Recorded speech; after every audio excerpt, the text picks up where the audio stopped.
Romains chapitre 13, versets 1 à 7, et puis on lira d'autres passages qui concernent les autorités.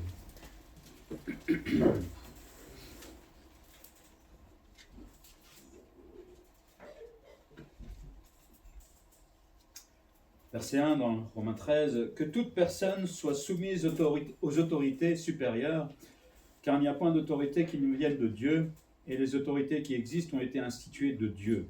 C'est pourquoi celui qui s'oppose à l'autorité résiste à l'ordre que Dieu a établi, et ceux qui résistent attireront une condamnation sur eux-mêmes. Ce n'est pas pour une bonne action, c'est pour une mauvaise, que les magistrats sont à redouter. Veux-tu ne pas craindre l'autorité? Fais le bien, et tu auras son approbation. Le magistrat est serviteur de Dieu pour ton bien, mais si tu fais le mal, crains, car ce n'est pas en vain qu'il porte l'épée, étant serviteur de Dieu pour exercer la vengeance et pour punir celui qui fait le mal. Il est donc nécessaire d'être soumis, non seulement par crainte de la punition, mais encore par motif de conscience. C'est aussi pour cela que vous payez les impôts, car les magistrats sont des ministres de Dieu entièrement appliqués à cette fonction. Rendez à tous ce qui leur est dû, l'impôt à qui vous devez l'impôt, le tribut à qui vous devez le tribut, la crainte à qui vous devez la crainte, l'honneur à qui vous devez l'honneur. On lira d'autres textes tout à l'heure, mais la Bible nous rappelle qu'en tant que chrétiens, en tant qu'Église même peut-être, nous avons une responsabilité à l'égard des autorités, qu'on les aime ou non. Voilà, hein, on n'est pas là pour parler politique, mais le Seigneur nous rappelle que nous avons une responsabilité. Il ne s'agit pas de juger ces autorités-là, loin de là, parce que le Seigneur ne veut pas de cela, mais plutôt nous poser la question, pas ce qu'eux ils font, mais ce que nous avons comme responsabilité vis-à-vis d'eux. Hein, on aime plutôt critiquer, ça c'est tellement facile de faire, mais peut-être le Seigneur peut nous critiquer, nous en tant qu'Église, en disant, mais je t'avais confié des responsabilités, qu'est-ce que tu en as fait? Hein, au lieu de critiquer les autres, critique-toi toi-même. Et il faut se souvenir que le contexte là, ce n'est pas notre République française en l'an 2000 et des poussières, on est sous Néron, sous la persécution. Néron venait d'accuser les chrétiens d'avoir incendié Rome, il était en train de les pourchasser partout, il les faisait brûler comme des torches, il les jetait aux chiens, bref, ils étaient persécutés. Et c'est à cette église que Dieu demande d'être soumis aux autorités. On n'a pas à se plaindre, non? Et oui, on pourrait dire, oui, mais là, Dieu est fou, mais non. Il a demandé cela. Première chose que Paul nous apprend dans l'Épître aux Romains, c'est que les autorités, on doit se soumettre à elles. Hein. Pourquoi? C'est pas parce qu'on a envie de le faire, mais c'est parce que c'est Dieu qui est l'instigateur de ces autorités humaines. C'est-à-dire, attendez, c'est Dieu qui a mis le pouvoir, et ils ne font pas toujours ce que Dieu demande. Hein. Ça, c'est autre chose. Mais il est souverain, Dieu est souverain par excellence sur toute autorité. Toutes les autorités, dit Paul, et il y a d'autres passages, je vais les lire, viennent de Dieu. Par exemple, dans 1 Samuel 12, 13, il est dit « Voici donc le roi que vous avez choisi, que vous avez demandé, voici l'Éternel a mis sur vous un roi. » C'est vrai qu'à l'époque, Dieu voulait être le roi, il voulait une théocratie, mais le peuple juif a voulu un roi comme les autres nations. À un moment, Dieu a dit « Vous voulez un roi? Allez, je vous donne un roi, salut !» Et ça a très mal commencé. Et puis ça va très mal finir d'ailleurs. Comme quoi, quand on veut faire comme nous voulons, ou comme le monde, finalement ça finit toujours mal. Dans Proverbe 8, 13 à 16, il est dit « La crainte de l'Éternel, c'est la haine du mal. L'arrogance et l'orgueil, la voie du mal. Et la bouche perverse, voilà ce que je hais. Le conseil et le succès m'appartiennent, je suis l'intelligence, hein, c'est Dieu qui parle, la force est à moi.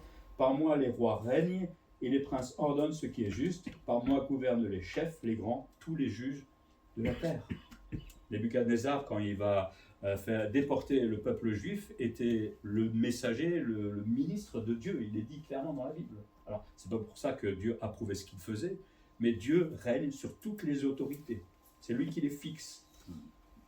Après, les autorités sont censées être serviteurs de Dieu. C'est là où peut-être ça se gâte un petit peu.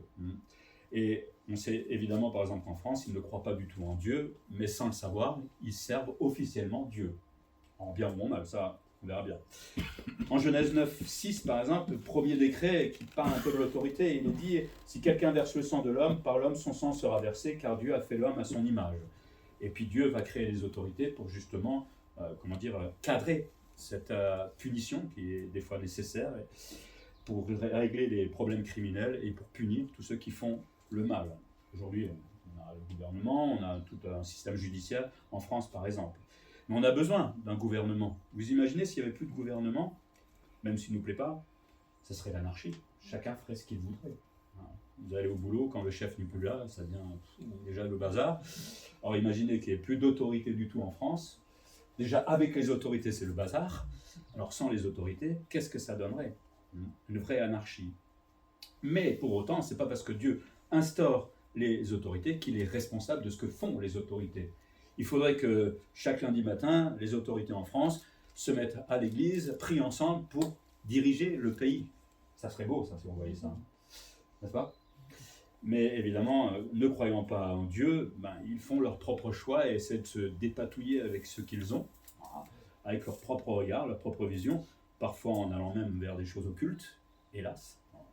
Mais voilà, Dieu n'est pas responsable de ce qu'ils font, il leur a donné une responsabilité. Après ce qu'ils en font, ça, il n'y peut rien. Mais à un moment, Dieu de toute façon arrêtera aussi les choses, il sait arrêter les choses. Et Dieu nous demande là la soumission de toute personne. Au verset 1, tout le monde doit être soumis. Le mot soumission en grec, hypotasso, c'est en fait se placer comme sous le commandement de quelqu'un.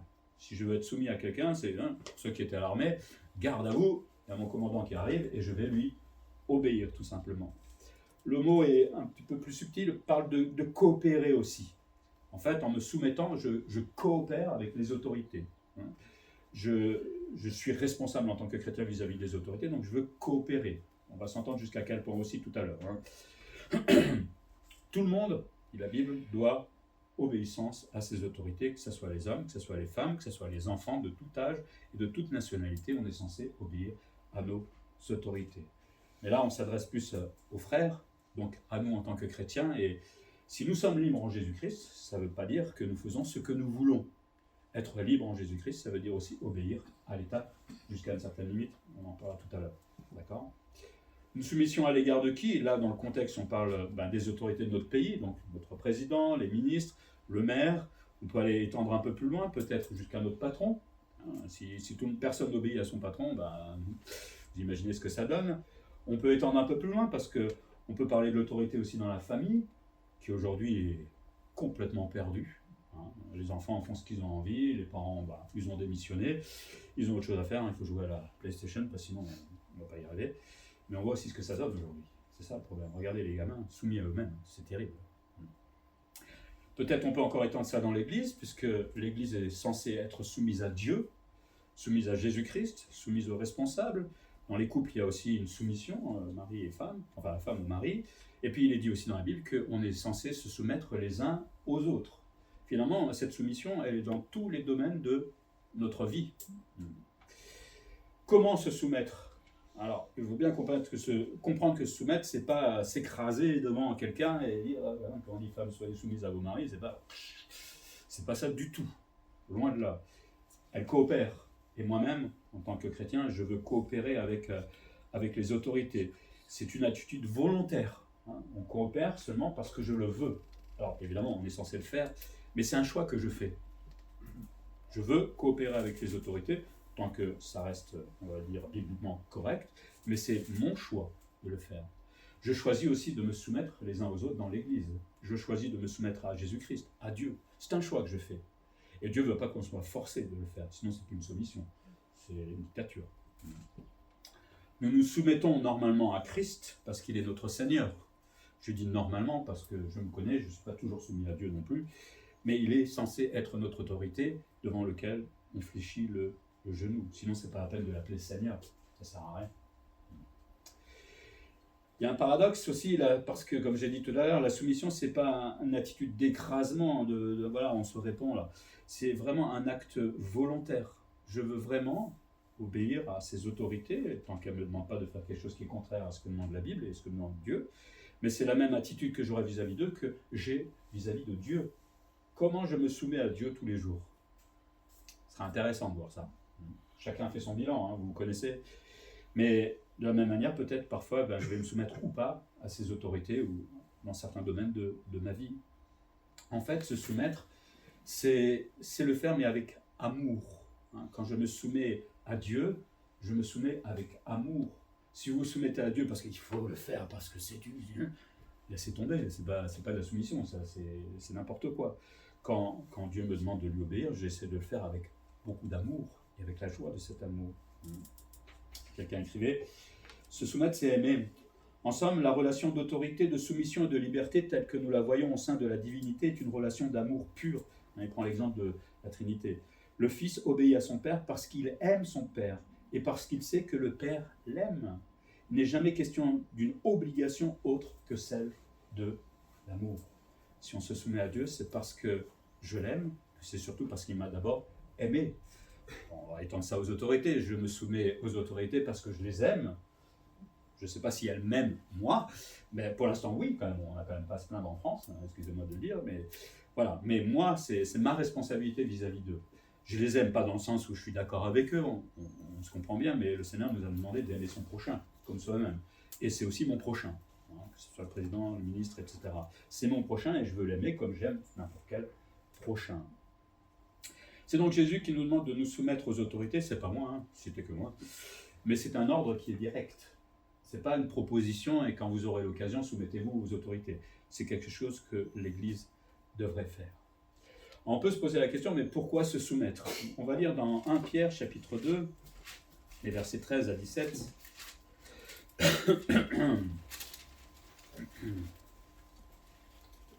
1 Pierre, chapitre 2, versets 13 à 17.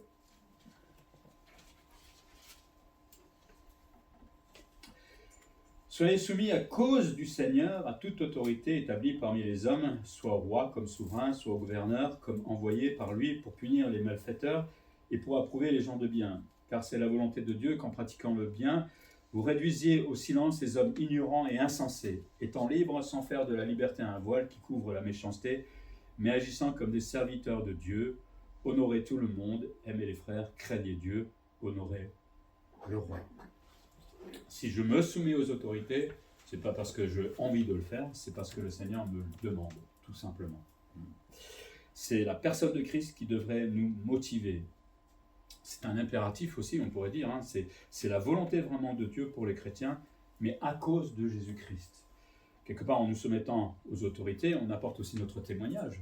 Si les autorités qui étaient venues une fois nous visiter, les RG, les renseignements généraux, qui ont vu comment on gérait notre église, que c'était très bien, et qui nous ont pris comme référent, ils ont dit, hein, si un jour il y a un problème, on viendra vous voir, je trouve que c'est bien. Voilà, on est transparent devant les autorités, on leur obéit, et c'est très bien, c'est un témoignage aussi. Mais aussi à cause de l'exemple de vie de Jésus. Jésus lui-même s'est soumis aux autorités. Alors, lui, il est le roi des rois. Hein, et lui accepte de se soumettre aux petites autorités romaines de l'époque, quand même. Quand on y réfléchit un petit peu. Il a dit par exemple, rendez à César ce qui est à César et à Dieu ce qui est à Dieu. Nous on dirait, rendez ce qui est à Dieu et on n'aurait pas mis César dedans, hein. Ça c'est sûr. Vous avez payé vos impôts? Je n'ai pas de réponse. Mais lui s'est soumis à ses autorités à ce moment-là. Si lui, le roi des rois, s'est soumis, qui suis-je moi pour dire, oh, je n'ai pas envie de me soumettre? Et en plus, lui il va aller plus loin puisque lui il va se soumettre à son père. Bon, dans la vie, quand il marchait, pendant son ministère, il n'y avait pas de problème, mais il va aller se soumettre jusqu'à la mort sur la croix. Il va se soumettre. Il n'était pas obligé. Mais ça, il y avait des milliers d'anges qui venaient, Jérusalem était rasée, il remontait au ciel et tranquille. Il s'est soumis jusqu'à la mort, et c'est là où il fixe quelque part chez nous aussi les limites de notre soumission. C'est là où c'est moins drôle. Jusqu'à quel point nous sommes soumis à Dieu. Les chrétiens de l'Église persécutée, aujourd'hui, il y en a qui meurent à cause de leur foi. Dans l'Église primitive, il y en a qui sont morts dans les arènes. On voyait leur soumission à Christ jusqu'au bout. Facile à dire, hein, la chair, mais voilà la limite, on pourrait dire, de notre soumission. La soumission, c'est donc aussi aimer son prochain, aimer le président, le gouvernement, parce que je l'ai dit tout à l'heure, ils font partie de mon prochain. Et ils ont droit à mes prières. Ils ont droit à mon amour. Même si ça ne me plaît pas. Ils ont droit à mon amour. Vous faites aussi des fois des choses qui ne me plaisent pas, c'est pas pour ça que je vous aime pas. Et réciproquement, hein. Moi aussi je fais des bêtises. C'est pas pour autant qu'on ne s'aime pas, qu'on arrête de prier les uns pour les autres. Bon, c'est vrai que c'est à une autre échelle, on est bien d'accord. Mais on est censé aimer notre prochain, et pas seulement ceux avec qui j'ai des affinités, ou ceux avec qui je suis d'accord politiquement, ou je ne sais pas quoi. Je suis censé aimer tout le monde, prier pour tout le monde. Et Paul, dans Romains 13, rappelle que c'est par crainte de la punition que je dois être soumis. Normalement, en tant que chrétien, on ne devrait même pas avoir cette crainte parce qu'en se soumettant, aucune crainte. Si je ne vole pas, si je ne tue pas, j'ai aucune crainte des autorités. Si je résiste à la loi, comme dit Paul, c'est moi qui résiste à Dieu lui-même, puisque c'est lui qui a instauré les autorités.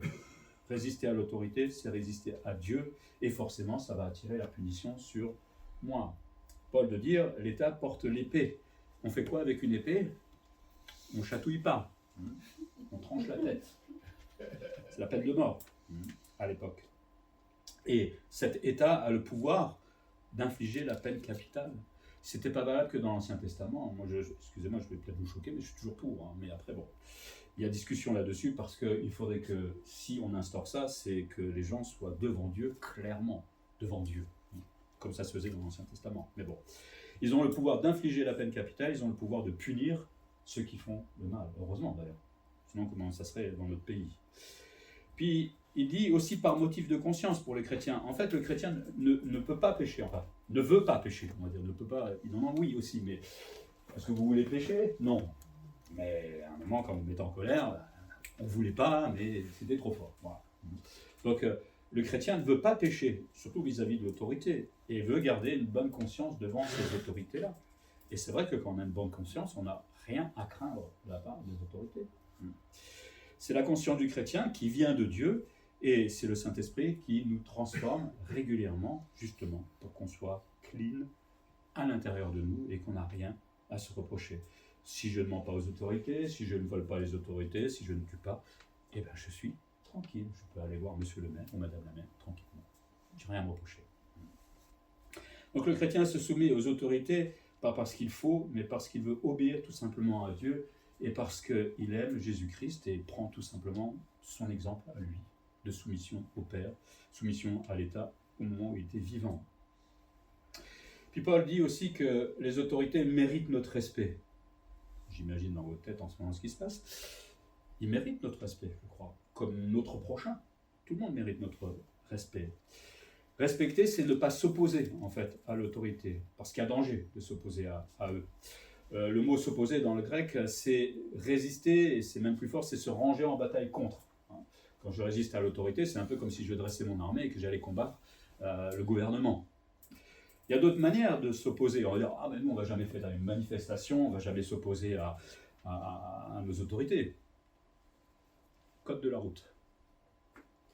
Ça nous parle tous d'un coup là. Je parle à moi, parce que je suis le premier des fois. On respecte C'est silencieux d'un coup. Mais je suis le premier, ne croyez pas, je ne suis pas en train de jeter la pierre, loin de là. Les impôts. Bon, j'espère qu'on est clean là-dedans. Chômer des fois alors qu'on pourrait travailler. Quelque part tricher aussi avec les autorités. Donc il y a l'opposition, on va dire, frontale peut-être des fois qu'on peut avoir vis-à-vis des autorités, mais dans le détail, on peut aussi s'opposer aux autorités. On peut s'opposer aussi en médisant sur les autorités. Je ne connais pas vos positions politiques, je ne veux pas le savoir parce qu'on n'en parle pas ici. Mais par exemple, Paul, à un moment, avait fait peut-être une bêtise, il ne savait pas que c'était le souverain sacrificateur qui était en train de s'adresser à lui. Il dira, tu ne parleras pas mal du chef de ton peuple. Donc il avait fait une bêtise, il l'a reconnu, et il va, d'une certaine manière, demander pardon. Lui se soumettait aux autorités religieuses. Donc, on ne s'oppose pas forcément frontalement en tant que chrétien aux autorités, mais on peut le faire de façon plus subtile. Et c'est toujours une forme d'opposition vis-à-vis d'elles. Et quand on s'oppose à ces autorités, je m'oppose à Dieu. Quelqu'un disait, c'est Billy Graham, je crois, dans un livre sur les anges, il disait quand je roule à la bonne vitesse, les anges sont assis derrière dans la voiture. Dès que je dépasse la vitesse autorisée, les anges s'en vont. Ils ont peur. Je ne sais pas si c'est vrai, regardez pas en arrière, c'est des anges, c'est dangereux. Mais bon, l'image est là. S'opposer aux autorités, comme dit Paul, c'est s'autoriser à Dieu. Dans 1 Corinthiens 14, il est dit que Dieu est un Dieu non de désordre, mais un Dieu d'ordre.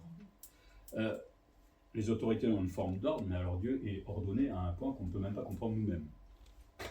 C'est droit, c'est clair. Si je m'oppose aux autorités, je m'oppose à Dieu et à ce Dieu d'ordre. Et en plus, je m'oppose à celui qui a établi ces autorités, puisque c'est lui qui l'a fait. Et en plus, c'est lui qui nous demande de nous soumettre. Donc quand je ne me soumets pas aux autorités, déjà c'est pas bien vis-à-vis des autorités, mais en plus, je suis en train de pécher contre Dieu. Ça, on l'oublie, bien souvent. Je m'oppose à ce que Dieu a établi lui-même. Au verset 7 dans Romains 13, comment respecter les autorités de façon pratique? En respectant les lois du pays. Nul n'est censé ignorer la loi. J'avoue que je ne la connais pas en entier. Je ne sais pas, il y a quelqu'un qui la connaît en entier? Non. Les impôts, ça, on le connaît. Il dit les impôts payent les magistrats qui travaillent pour notre bien-être. Ils essayent en tout cas de le faire. Ce serait mieux, c'est vrai, que s'ils prenaient les ordres depuis le ciel, là, le pays serait merveilleux. Mais pour l'instant, ils essaient de faire ce qu'ils peuvent. Mais ces impôts servent à quelque chose. On ne donne pas juste pour donner. Le tribut, télos en grec, qui est le péage ou le tribut, c'est-à-dire des taxes à l'époque indirectes sur les biens, par exemple. On en a, sur la maison, etc., les taxes, etc. Tout cela, c'est les lois du pays qui les gèrent et à nous de respecter tout simplement ces lois-là, qu'on soit d'accord, qu'on ne soit pas d'accord. Le respect dans nos relations avec les autorités. Paul dit qu'il faut les craindre. Phobos en grec. Phobie, peur, on connaît ce mot. C'est vraiment avoir une crainte et une frayeur. Pas dans le sens d'être effrayé, mais si je ne respecte pas les autorités, je risque gros derrière. Aller voler les autorités, vous allez voir, ils vont vite vous rattraper. Vous risquez d'aller en prison. Mais c'est pas la crainte, on va dire, de la peur, parce qu'en tant que chrétien, on veut avoir une bonne conscience. C'est simplement cette crainte, ce respect que l'on doit tout simplement aux autorités. On leur doit aussi l'honneur. Le mot parle d'honneur, de prix, de valeur. Tout cela leur est dû comme on le doit à notre prochain. La manière dont je suis censé aimer mon prochain, je dois faire la même chose par rapport au gouvernement, par rapport aux autorités de notre pays. Un respect en toutes circonstances. Alors les circonstances, on peut en parler, il y a tellement de choses. Sur la route, on l'a dit, la vitesse. Est-ce que je mets ma ceinture de sécurité? Mettez-la. C'est-à-dire que de toute façon, maintenant les voitures, elles font bip, bip, bip, bip. Ils m'énervent d'ailleurs quand on bip. Le téléphone, on n'est pas censé téléphoner, on n'est pas censé faire des SMS, et c'est tentant. La courtoisie sur les routes. C'est pas moi qui vais vous faire la leçon. C'est agaçant des fois les gens qui... Tout ça, en fait, ça pousse le chrétien à une certaine discipline. Et le chrétien est appelé à être discipliné. Et il n'y a pas meilleur moyen que la route pour apprendre la discipline, des fois. Quand quelqu'un vous fait un passe devant, béni sois-tu au nom de l'Éternel. C'est ça qu'on dit généralement. C'est ça. Il y a d'autres mots un peu moins poétiques qui sortent généralement. Mais là, on apprend justement à être discipliné. Au travail, autres circonstances. Le respect du patron. Là, plusieurs fois, la Bible nous rappelle qu'on doit le respecter, qu'il nous plaise ou qu'il ne nous plaise pas. Respecter les lois, peut-être, dans le lieu de travail ou de notre pays. On n'est pas censé voler. On n'est pas censé travailler au noir. Enfin, il y a toutes ces choses-là, on les connaît. Ça aussi, le Seigneur nous demande de respecter ces règles-là. À la maison, piraterie. J'entends souvent les chrétiens, mais moi je suis en streaming, moi tout ça, mais c'est pas grave, tout le monde le fait. C'est du vol. Je peux pas le dire autrement, c'est du vol. Tricher avec les impôts, tricher avec ci, il y a mille et façons de tricher, mais personne ne le voit. Donc tout va bien. Mais comme l'a dit notre frère tout à l'heure, j'étais content, Dieu connaît toutes nos œuvres, les moindres, et il sait même ce que je vais faire demain. Les autorités, non. Mais si Dieu a envie de dire un peu aux autorités d'une manière que, regarde un peu le Gugus là, qu'est-ce qu'il fait? Il peut le faire, pour nous punir peut-être, et nous reprendre. N'oublions pas que Dieu nous voit, même si l'État ne me voit pas. J'ai envie de dire, nous sommes sur écoute divine. Dieu nous voit, nous entend. C'est exactement tout ce qu'on fait, tout ce qu'on arrive à cacher devant les autorités, on ne peut pas le faire devant Dieu. Donc autant être clair avec les autorités. Parce qu'un jour, il faudra répondre à Dieu de tout cela. Respecter les autorités, mais alors jusqu'à quel point? Pierre et Jean vont rappeler la limite dans Actes 4 et 5. Est-il préférable d'obéir à Dieu plutôt qu'à l'État? À un moment, et aujourd'hui ça se met de plus en plus en place, il y a des choses avec lesquelles évidemment on n'est pas d'accord. Et on ne va pas marier les homosexuels, je ne le ferai jamais. Tant pis si j'irai en prison, ça c'est pas le problème. Mais je ne pourrai pas le faire, parce que là on est opposé tout simplement à ce que la Bible nous demande. Et je vois que tout doucement, ça monte en puissance, ces choses qui s'opposent à nos valeurs et à ce que le Seigneur demande. Un petit récit là, d'un certain Apollonius, au IIe siècle après Jésus-Christ. En 185, on arrête à Rome un personnage important Apollonius, un patricien lettré et philosophe. Un patricien, c'est quelqu'un qui appartenait à la classe supérieure des citoyens romains. Il a été dénoncé, c'est triste, par un esclave comme étant chrétien. Il s'était converti. Traduit devant Périnnice, le préfet du prétoire, il se défend avec dignité. La bienveillance du magistrat à son endroit perce dans l'interrogation. Visiblement, il veut le sauver. Il lui accorde 1 puis 3 jours pour réfléchir. Le fonctionnaire de l'empereur ne demande que d'offrir quelques grains d'encens au génie de César. À l'époque, il fallait vous arrêter devant l'autel de César, offrir un petit peu de l'encens, puis l'adorer. C'est de l'idolâtrie. Et ça, le chrétien ne pouvait pas le faire. Apollonius explique l'absurdité du culte païen. Il commettrait une faute grave en sacrifiant aux idoles, lui qui est chrétien. Jusque-là, Périnnice le suit. N'a-t-il pas entendu d'autres philosophes développer la même thèse? Périnnice ne comprend pas du tout quand Apollonius se refuse à accomplir un geste de pure formalité, d'autant plus qu'il y va de sa vie. C'est quoi, d'aller juste mettre un peu d'encens sur une statue et puis voilà, c'est réglé? C'est de l'idolâtrie pour lui, en tant que chrétien. Il ne peut pas le faire. Et de dire, comment ça s'appelle, je retrouve plus son prénom, Périnnice lui demande, tu as donc envie de mourir? Il répond, mon désir est de vivre dans le Christ, l'amour de la vie ne me fait pas craindre la mort. Périnnice conclut, je ne comprends pas ce que tu veux dire. L'accusé n'en est pas surpris et la situation est tragique. Le magistrat n'a qu'admiration pour l'accusé et il voudrait la quitter, il ne peut pas. Les décrets s'y opposent. L'Empire ne comprend ni n'accueille l'affirmation d'une liberté intérieure, de l'autonomie de conscience qui trace ses frontières aux empires du monde au nom de la souveraineté de Dieu. Finalement, Périnnice, à son corps défendant, prononce la sentence de mort. Ce qui est intéressant de voir là-dedans, c'est que Apollonius ne va pas se débattre, crier, hurler, etc. Il va défendre sa foi calmement, tranquillement. Et même s'il y a la mort au bout, il ne va pas s'opposer contre les autorités. Il dit simplement ce qu'il pense. Il dit vouloir obéir à Dieu, et c'est tout. C'est triste pour lui. Bon, après, il va être avec le Seigneur. Ça va peut-être meilleur pour lui. Mais si nous ne sommes pas d'accord avec les autorités, on ne va pas faire la guerre. On ne va pas faire des manifestations et tout ça. On va répondre dans l'amour et dans le respect de ses autorités, tout simplement, comme Jésus l'a fait autrefois. Dieu a donc institué les autorités pour que le pays soit en paix. Respectons-le, tout simplement. Quatrième chose qu'on peut apprendre vis-à-vis des autorités, on va lire dans 1 Timothée 2, et c'est là notre grande responsabilité en tant qu'Église et chrétien, 1 Timothée 2, versets 1 à 4.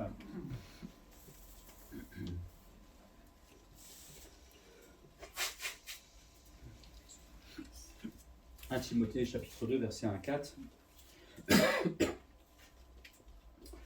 J'exhorte donc avant toute chose, pas après toute chose, avant toute chose, à faire des prières, des supplications, des requêtes, des actions de grâce pour tous les hommes, pour les rois et pour tous ceux qui sont élevés en dignité, afin que nous menions une vie paisible et tranquille en toute piété et honnêteté. Cela est bon et agréable devant Dieu notre Sauveur. Des fois, on se demande qu'est-ce qu'on pourrait faire de bon et agréable devant Dieu. Ben voilà, vous avez une réponse. Et ce Dieu qui veut que tous les hommes soient sauvés et parviennent à la connaissance de la vérité. Dieu voudrait sauver notre président, nos ministres, tous les maires, etc. Dieu veut sauver tout le monde. Et là, il charge l'Église d'une mission. Prier pour leur pays. Et quand il charge l'Église et les chrétiens dans cette responsabilité, ce n'est pas juste une proposition qu'il fait, parce que ça va dépendre, on va voir. Tous les chrétiens sont censés prier pour leur pays. C'est un travail si important et qui est bien souvent négligé. On oublie. Pour prier pour soi, on n'oublie pas. Mais la Bible nous appelle de prier aussi pour notre pays et nos autorités. Les chrétiens sont donc appelés à prier pour ces autorités, pas à les maudire, à râler contre elles, etc. On peut ne pas être d'accord, ok. Si on n'est pas d'accord, prions pour. Peut-être que ça va changer. Peut-être que Dieu permettra que ça change, plutôt que de râler. Et Dieu n'est pas assez puissant pour changer les choses. Il y a quelqu'un. C'est bien. Ça va plus vite de prier que de râler. Déjà, on se fait moins mal. Et prier, c'est ce que le Seigneur nous demande. Est-ce qu'on est en action dans ce domaine? Parce que la paix, comme dit le texte, de notre pays en dépend. Et honnêtement, l'Église ne prie pas suffisamment pour notre pays. Ça, j'en suis sûr. Je ne parle pas d'ici, je parle en général. En France. La nôtre aussi, peut-être. La France a oublié le christianisme et on est toujours en train de dire « Oh là là, tout ce qui se passe, tous les mœurs qui changent et tout ça, c'est terrible. » Mais elle ne prie pas. L'Église ne prie pas. Il forcément, le diable, il a champ libre et il fait son boulot. C'est tout à fait normal. Plutôt que de nous alarmer par rapport à ce qu'il fait, à ce qui se passe dans ce monde, et de le critiquer, eh ben, mettons-nous à genoux et prions une fois pour ça, vraiment. Parce qu'on ne le fait pas et on voit le résultat. Et ça monte en puissance aujourd'hui.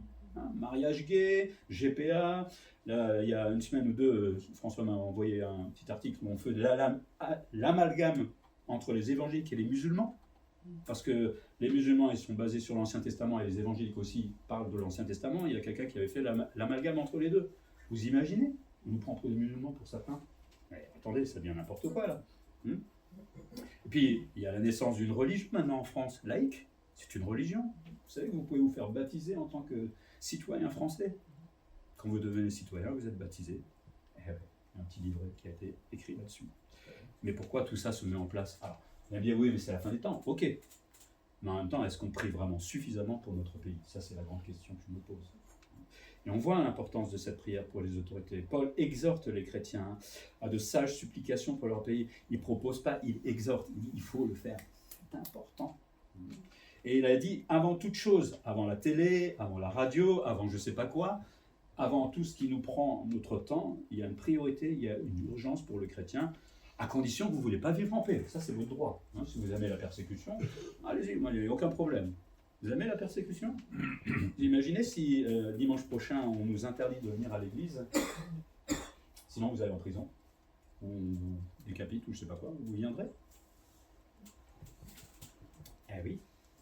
Mais si on ne prie pas, c'est ce qui va se passer dans notre pays tout doucement. Peut-être pas à ce point-là encore, mais c'est une priorité, c'est une urgence.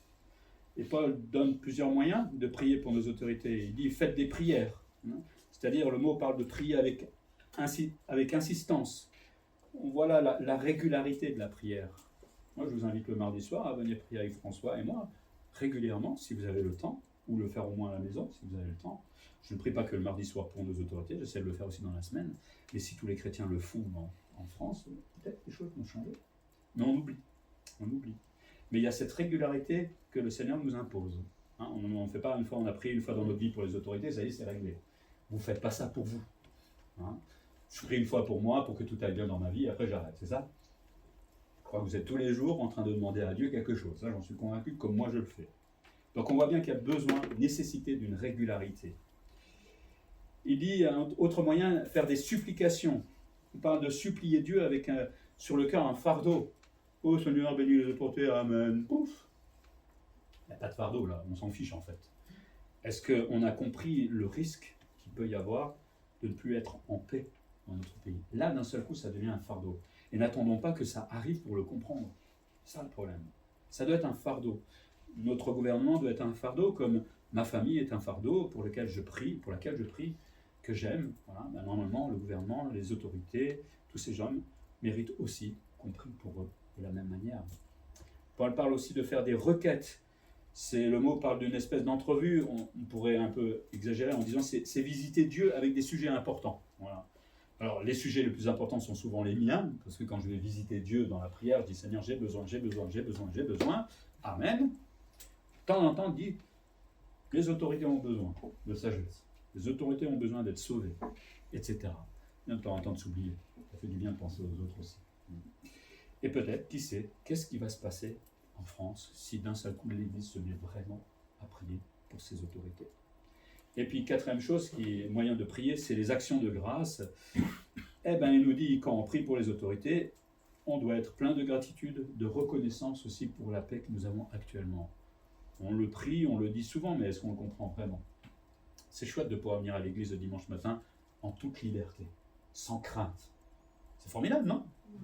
Moi, vous préférez qu'il y ait de la crainte. Moi, j'ai pas envie. Hein. Mais est-ce qu'on en est reconnaissant? Quand le dimanche matin, on part, on se dit il faut que j'aille à l'église, il faut que je manger. Vous avez pensé qu'il y a des chrétiens qui partent à l'église au même moment dans le monde, ils ne savent pas s'ils vont revenir. Eux sont reconnaissants quand ils reviennent, parce qu'ils ont compris le risque qu'il y avait là. Alors, ne disons pas qu'il n'y a pas de risque pour nous, hein. Il peut y avoir n'importe quoi qui arrive ici, hein. Un attentat, un djihadiste, je ne sais pas moi. Mais soyons reconnaissants qu'aujourd'hui notre pays est en paix. Hein, et remercions Dieu pour cela et réjouissons-nous de cela. Là, quand on part à l'église, encore on est plus heureux, non? Non. On va y arriver. Hein. Les raisons que Paul évoque de prier pour les autorités, c'est la stabilité d'un pays. Hein, il veut une vie paisible et tranquille. Autrement, eh ben, il y aura des changements. Alors, lui était à l'époque dans la persécution, n'oublions pas. Hein. Lui cherchait justement peut-être la paix dans son pays. Mais nous, si nous ne prions pas, ben, à un moment, des changements vont se faire. Ces changements se font déjà d'une certaine manière. Mais ça peut être pire encore. Ça peut être pire. L'autre raison de prier, c'est le salut de tous les hommes. Dieu ne veut pas seulement sauver Emmanuel, il l'a fait. Mais Dieu veut sauver d'autres Emmanuel. Je ne vais pas les nommer, je suis filmé. Hein? Mais voilà, il y a d'autres personnes et des autorités qui méritent aussi d'être sauvées. Après, ils feront leur choix. Aujourd'hui, les mœurs et la morale s'opposent à Dieu. Et là, on va faire « Ouais, c'est vrai, c'est horrible tout ce qui se passe dans ce monde. » Hein? Mais quelle est ma mobilisation réelle vis-à-vis de tout cela? On voit les choses arriver, mais qu'est-ce qu'on fait, honnêtement? Est-ce que quand on voit les choses arriver, on prie contre ça? Ou bon, de toute façon, il faut que ça arrive. Quelle est ma mobilisation personnelle? Hein, l'Église est choquée par les mœurs actuelles, mais n'est jamais choquée parce qu'elle ne prie pas pour ses autorités. C'est ça qui est curieux. Hein? On sait s'indigner sur les autres, ce qu'ils font, mais Dieu doit s'indigner sur nous qui ne faisons rien non plus. Eh oui. Donc, plutôt d'avoir le regard toujours sur les autres, peut-être prenons le temps de faire une introspection personnelle, et peut-être de l'Église même, et de voir que peut-être Dieu est aussi choqué par le manque de prière, le manque de régularité de prière vis-à-vis des autorités, mais peut-être même globalement. Dieu peut être choqué aussi. Tous les chrétiens sont donc responsables de leur pays, n'est-ce pas? Ce n'est pas que la responsabilité du pasteur ou de François le mardi soir, c'est notre responsabilité à nous, chacun. Si vous aimez votre pays, et franchement, on est bien, non? D'accord. Eh ben. Mais c'est notre responsabilité de prier pour notre pays. Et la prière, il est dit, c'est une puissance. La prière, ça renverse un mur de Berlin. Il y a quelques années de ça, pour ceux qui sont un peu plus âgés. Hein. Moi, je prie pour la Corée du Nord. J'espère qu'un jour, que tous ces chrétiens qui prient pour la Corée du Nord soient renversés pour que les chrétiens puissent vivre là-bas. Je connaissais le témoignage d'un chrétien qui... Le seul moyen qu'il avait pour aller prier, parce qu'en fait là-bas, les chrétiens doivent avoir la tête baissée, parce que s'il la levait, c'est comme s'il priait. Donc il doit marcher tout le temps comme ça. Hein. Et le seul moyen qu'il avait, il allait là où il y avait tous les fosses septiques, ce qui est dégueulasse, quoi, parce que personne n'y allait. Et il allait là-dedans exprès pour lever la tête et pour pouvoir prier. Vous voulez en arriver à ce point-là? C'est quand même plus sympa de venir à l'église tranquillement et de prier ensemble, non? Mais ça dépend de notre prière pour notre gouvernement. Et la prière est vraiment une puissance. Pour terminer, on avait parlé la semaine dernière que nous sommes des citoyens des cieux. Alors on va dire, oui, moi je suis citoyen du ciel, donc pas besoin de prier pour ce monde. Ah si.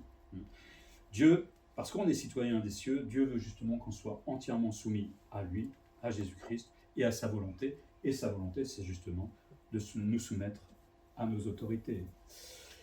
Comme Jésus s'est soumis à son Père. Quand on y réfléchit un petit peu, ça fait mal. La volonté de Dieu, on l'a dit, c'est de prier pour notre pays où nous vivons.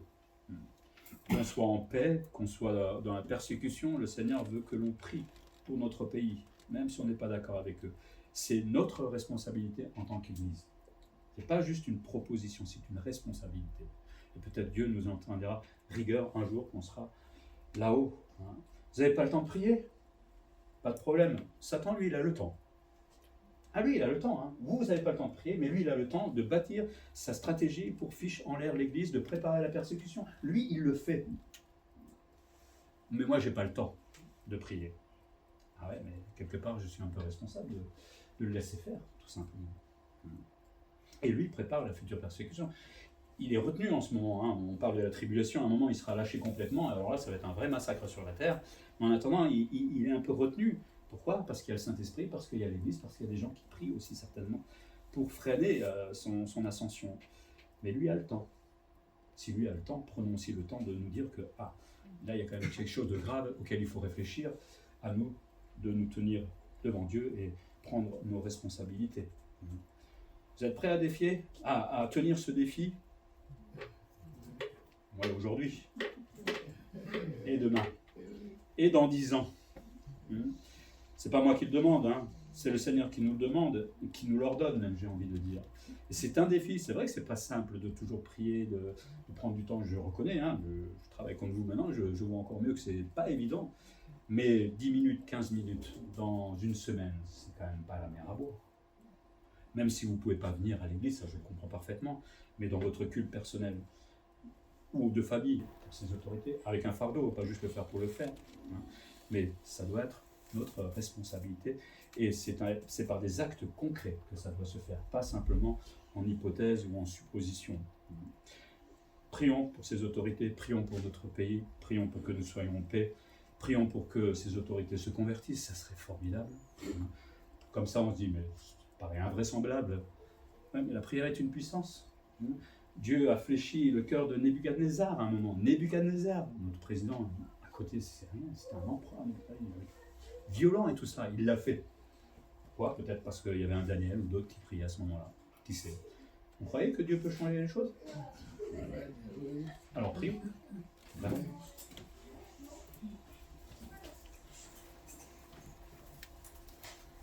Merci pour ta parole, Seigneur, qui est la vérité, et bien souvent nous acceptons ce qui nous arrange, ce qui nous plaît, ce qui nous fait du bien à nous-mêmes. Et aujourd'hui, tu nous rappelles que nous avons une mission et une grande responsabilité vis-à-vis de notre pays et vis-à-vis de nos autorités. Tu ne nous demandes pas de nous poser la question si elles sont bonnes ou mauvaises. De toute façon, l'homme est pécheur, donc il est mauvais, et nous sommes les premiers. Mais Seigneur, tu nous demandes tout simplement d'avoir de l'amour pour elles, pour notre président, pour les ministres, pour les maires, tous ceux qui gouvernent, et de prendre tout simplement le temps de te les présenter, Seigneur, pour que tu touches leur cœur, qu'ils puissent se convertir, parce que tu veux les sauver aussi. Après, évidemment, ils ont leur responsabilité devant toi. Et tu nous demandes aussi de prier pour que nous puissions vivre en paix. Il y a beaucoup de choses se transformer dans notre société, et c'est à cause de nous, peut-être aussi à cause de la fin des temps, mais tu nous rappelles que nous avons ce rôle de prier pour que nous puissions conserver cette paix dans notre pays. Alors, reprends-nous ce matin peut-être, parce que nous négligeons bien souvent cet ordre que tu nous donnes. Donne-nous la discipline pour obéir aussi à ces autorités, et la discipline pour prier pour ces autorités. Merci Seigneur d'être l'autorité suprême, parce que si l'homme croit pouvoir faire comme il veut, nous savons que toi tu es souverain sur eux, et cela nous rassure évidemment. En tout cas, merci pour ce passage et aide-nous dans ce domaine. En Jésus-Christ. Amen.